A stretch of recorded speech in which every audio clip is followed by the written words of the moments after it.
harp is the oldest known stringed instrument. Used in ancient Egyptian, Mesopotamian, and Greek societies thousands of years ago, they were often depicted in religious feasts and cultural festivities. In Greece, they were used as a form of worship to the gods. The figure here is a Greek muse playing her hand harp in a garden. The harp became popular in Western Europe during the Middle Ages and especially during the Baroque period, and was known for being played in the courts of kings as well as in the homes of wealthy families. It was often an instrument used to bring the family together, as seen in this painting of an aristocratic family in the 1600s. It was considered a beautiful, revered instrument because it reminded people of heavenly music, just as in biblical times when the harp was connected with King David or angelic figures. This form of religious symbolism has been carried down through modern society.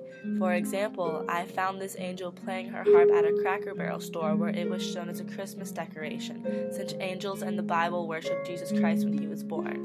The instrument also holds symbolism in international culture, such as on the Irish Leinster flag here. This shows a golden harp against a green background and has been a symbol for Leinster for over 5 centuries.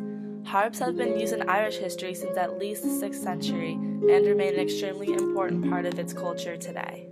As well as being a political symbol, it also holds significance for private and public corporations.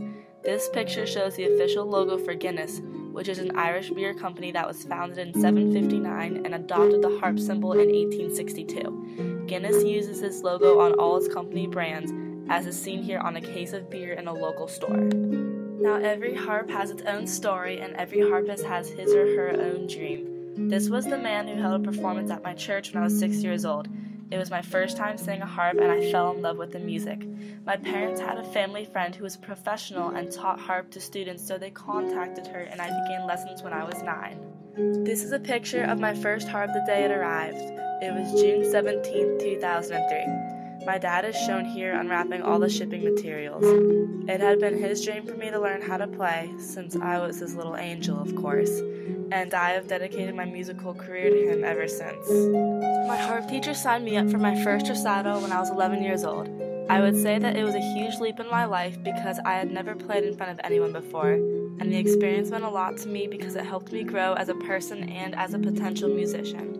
I think that was one of the defining moments I realized I could actually have a future with this instrument. Annual recitals soon became a regular part of my life. Up to 25 or 30 harp students who were practicing under only 3 teachers throughout South Florida would come together and perform for the local community in retirement homes and churches. These were very rewarding experiences for me and helped to fuel my desire to perform as a way to serve other people. Since coming to college, I practice every day in Furman's Harp Studio, which is located in their music building. Because I was given a music scholarship but I'm not majoring in music, I'm required to practice at least 1 hour a day, 6 days a week. This is compared to 3 hours a day for music majors. A lot of work has to go into learning each piece and being able to perform it well. Classical and traditional harp pieces are crucial for building a strong music portfolio because they're often requested at formal events such as weddings or banquets. Some of these include Solfeggietto by Bach, Canon in D arrangement, Jesu, Joy of Man's Desiring, The Wedding March, and other classical pieces. However, it's also important to have more contemporary pieces in case someone wanted to hear a variety of music genres. Some of the pieces I've learned come from the Lion King film, Phantom of the Opera, other Disney films, and some pop or alternative music. It's nice to have some contrast from traditional pieces, and it's also a lot of fun to play them. One of my favorite things to do when I'm playing around with the harp is transposing music pieces from the piano. When I was younger, I used to spend hours listening to my favorite songs and then attempting to learn all the chords in order to play them on the harp. Since I learned how to read music on a piano and was able to develop a strong ear for recognizing chords, the skills for transposing came pretty easy. It's true that a lot of techniques go into preparing for performances. Some of these include gaining strength in your fingers, developing calluses, learning how to hold your hands, maintaining the correct posture on the seat, balancing the harp on your shoulder, and moving pedals with your feet. All of this becomes increasingly important when you advance to more complicated pieces. As mentioned before, it's necessary to learn how to move the pedals with your feet while playing notes with your hands.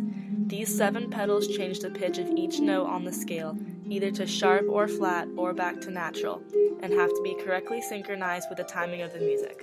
This can be extremely difficult when the music piece requires quick, fluid pitch changes. The performance itself is a huge part of becoming proficient in the harp and moving down the path towards professionalism. There is definitely a difference between playing by yourself in the studio and performing for a crowd on a stage. For some people, like myself, this transition does not come easy and takes years and years of practice in order to gain that confidence. Many colleges, including Furman University, have musical programs that support the harp and help to further harpists' careers. I have been very fortunate to have been given a harp scholarship in order to play for my school and to have the opportunity to continue performing in recitals and in their orchestra. It's very encouraging to see schools and other institutions recognize that the harp is and will always be a part of society. Furman holds this statue of a harp located in the back of its McAllister Music Building. By continuing to support this instrument and the people who play it, the harp will always have an important role in classical and modern culture. These are the 4 Furman harpists for the 2012 to 2013 school year. Aside from individual practicing, we all come together once a week and learn group pieces that we will play for annual recitals in December and seasonal orchestra performances. We've all been blessed with our talents and hope to use our college experiences to continue doing what we do.